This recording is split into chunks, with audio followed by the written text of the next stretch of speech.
সুন্দরী মেয়েদের বর বেশিরভাগ ক্ষেত্রে কেন কালো রঙের হয়? ওইটা আমার বাবা আর আমার আম্মুই বলতে পারবো, বিকজ আমার আম্মু ফর্সা, আমার বাবা কালো।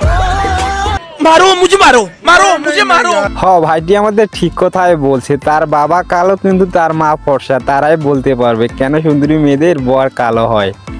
কিরে মিঠি, বিয়ে করে নিলি? তো করবো না, এতদিন অপেক্ষা করছি তাই আজকে করেই নিলাম। এ বাবা, এতজন ওয়েট করে তুই বিয়ে করে নিলি? তো কি করব, কেউ তো এসে বলছেই না যে আমি তোমাকে বিয়ে করবো, তাই করে নিলাম। ছি, আমি এটা ভাবতে পারিনি তুই বিয়ে করবি। আগে বলো কেমন লাগছে? ভালোই লাগছে, তাহলে বিয়েটা করে নিলি? আরে না না, বিয়ে কেন করবো, আমাদের এখানে একটা অনুষ্ঠান হচ্ছিল তাই এরকম সেজেছি। ও আচ্ছা, ভালো। আর সিঁদুর পড়তে হবে তাহলে? হ্যাঁ, সিঁদুর না পড়লে হয়? নাটক। ছি ছি ছি ছি। আর বিয়ে করবে কেউ? কেন করবে না, সব লাইন আছে। हाय हाय इतना सुकून। মেয়েটি আসলে ঠিক কথাই বলছে, তার পিছনে ছেলেগুলা সব লাইন ধরে থাকবে বিয়ে করতে, কিন্তু সে তো বিয়ে করে না।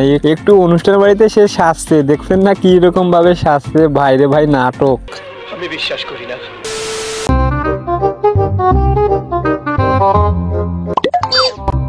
এটা কি বল? 100 টাকা দিলে বলবো। এখন তো বল। 100 টাকা দিলে বলবো। ও ভাই, মারো মুঝে মারো।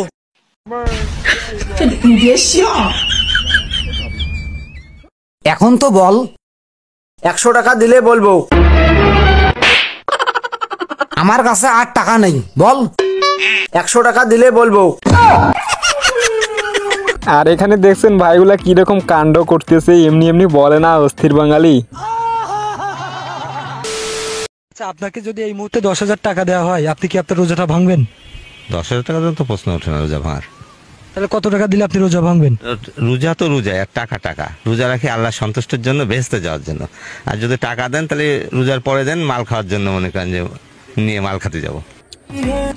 ভাইয়ের মতো লোক আর আমি কখনোই দেখি নাই। প্রথমে যেভাবে বলতেছে অনেক ভালো লাগলো শুনতে, কিন্তু তারপরে দেখছেন কি রকম কথা বলতেছে। ভাইরে ভাই, এটা কি মানা যায়?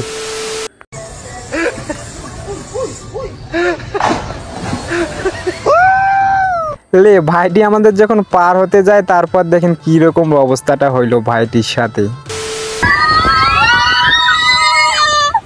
जो तुझे दिल में बजी गिटार,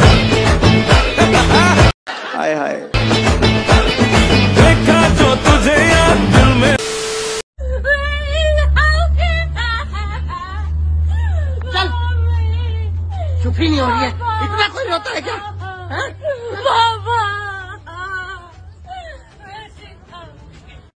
ও ভাই, এখানে ভাইটি যখন বিয়ে করতে যায়, মেয়েটি যখন আসতে চায় না, তো তার জন্য দেখেন ভাই আমাদের কি কিরকম কাজটাই না করলো, এমনি এমনি বলে না অস্থির বাঙালি।